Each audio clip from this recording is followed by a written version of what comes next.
इस तरह से पंडित अलोपीदीन बंशीधर की प्रशंसा कर रहे थे, परंतु बंशीधर के पिता बंशीधर को ही कोस रहे थे। पंडित अलोपीदीन बंशीधर के पिता से कहते हैं कि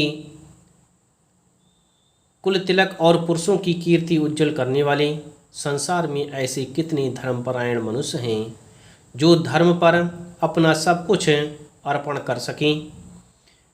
पंडित अलोपीदीन ने बंशीधर से कहा, दरोगा जी, इसे खुशामद न समझिए। खुशामद करने के लिए मुझे इतना कष्ट उठाने की ज़रूरत न थी। उस रात को आपने अपने अधिकार बल से मुझे अपनी हिरासत में लिया था, किंतु आज मैं स्वेच्छा से आपकी हिरासत में हूँ। इस तरह से पंडित अलोपीदीन ने बंशीधर से कहा कि दरोगा जी, मैं आपकी खुशामद करने नहीं आया हूँ। उस रात आपने अपने अधिकार बल से मुझे हिरासत में लिया, आज मैं स्वेच्छा से आपके घर आया हूँ। मैंने हजारों रईस और अमीर देखे, हजारों उच्च पदाधिकारियों से काम पड़ा, किंतु मुझे परास्त किया तो आपने। मैंने सबको अपना और अपने धन का गुलाम बनाकर छोड़ दिया। मुझे आज्ञा दीजिए कि आपसे कुछ विनय करूं। इस तरह से पंडित अलोपीदीन बंशीधर से कह रहे थे कि मैंने कई उच्च अधिकारियों को देखा, परंतु आपकी तरह ईमानदार मेरे लिए कोई प्राप्त नहीं हुआ। बंशीधर ने अलोपीदीन को आते देखा तो उठकर सत्कार किया, किंतु स्वाभिमान सहित समझ गए कि यह महाशय मुझे लज्जित करने और जलाने आए हुए हैं। क्षमा प्रार्थना कर चेष्टा नहीं, वरन उन्हें अपने पिता की यह ठकुर सुहाती की बात असह्य सी प्रतीत हुई। पर पंडित जी की बातें सुनी तो मन की मैल मिट गई। बंशीधर पंडित जी के विषय में उस समय कुछ और विचार कर रहे थे, परंतु पंडित जी की बात सुनकर के उनके अंदर जो भी भ्रम था वह समाप्त हो गया। पंडित जी की ओर उड़ती हुई दृष्टि से देखा, सद्भाव झलक रहा था। गर्व ने अब लज्जा के सामने सिर झुका दिया था। इस तरह से शर्माते हुए बोले, यह आपकी उदारता है जो ऐसा कहते हैं। मुझसे जो कुछ अविनय हुई है उसे क्षमा कीजिए। मैं धर्म की बड़ी बेड़ी में जकड़ा हुआ था, नहीं तो वैसे मैं आपका दास हूँ। जो आज्ञा होगी वह मेरे सिर माथे पर। इस तरह से बंशीधर ने पंडित अलोपीदीन से कहा। अलोपीदीन ने विनती भाव से कहा, नदी तट पर आपने मेरी प्रार्थना नहीं स्वीकार की थी, किंतु आज स्वीकार करनी पड़ेगी। इस तरह से अलोपीदीन ने विनती भाव से कहा कि हे दरोगा जी, उस समय नदी के तट पर मैं आपसे विनती कर रहा था, परंतु आपने मेरी प्रार्थना को स्वीकार नहीं किया, परंतु आज जो मैं कह रहा हूँ उसे आपको स्वीकार करना होगा। बंशीधर बोले, मैं किस योग्य हूँ, किंतु जो कुछ सेवा मुझसे हो सकती है उसमें त्रुटि ना होगी। अलोपीदीन ने एक स्टाम्प लगा हुआ पत्र निकाला और उसे बंशीधर के सामने रखकर बोले, इस पद को स्वीकार कीजिए और अपने हस्ताक्षर कर दीजिए। मैं ब्राह्मण हूँ, जब तक यह सवाल पूरा ना कीजिएगा द्वार से ना हटूंगा। इस तरह से पंडित जी दरोगा जी से अर्थात बंशीधर से इस तरह कह रहे थे। मुंशी बंशीधर ने उस कागज को पढ़ा तो कृतज्ञता से आंखों में आंसू भर आए।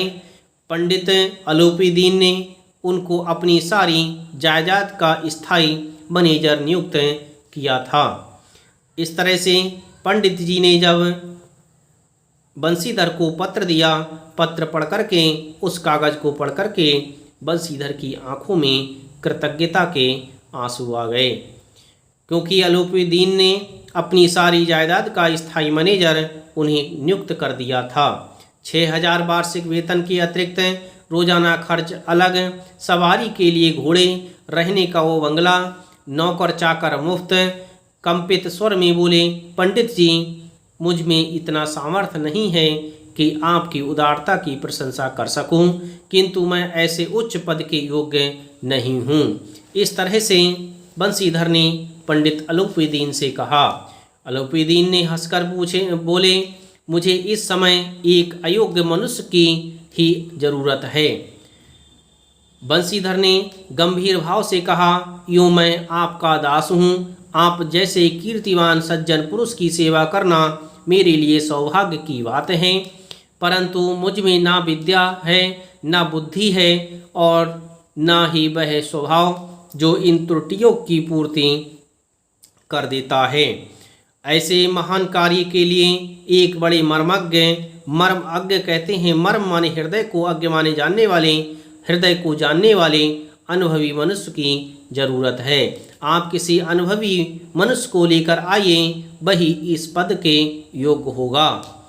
अलौपीदीन ने कलमदान से कलम निकाली और उसे बंसीधर के हाथ में देकर बोले, ना मुझे विद्वता की चाह है, ना अनुभव की, ना मर्मज्ञता की, ना कार्यकुशलता की। इन गुणों के महत्व का परिचय खूब पा चुका हूँ। अब सौभाग्य और सुअवसर ने मुझे वह मोती दे दिया है जिसके सामने योग्यता और विद्वता की चमक फीकी पड़ जाती है। इस तरह से अलौपीदीन ने बंसीधर से कहा कि आप तो एक ऐसा मोती हो जो योग्यता और विद्वता को भी पीछे छोड़ देता है। यह कलम लीजिए, अधिक सोच विचार ना कीजिए, दस्तखत कर दीजिए।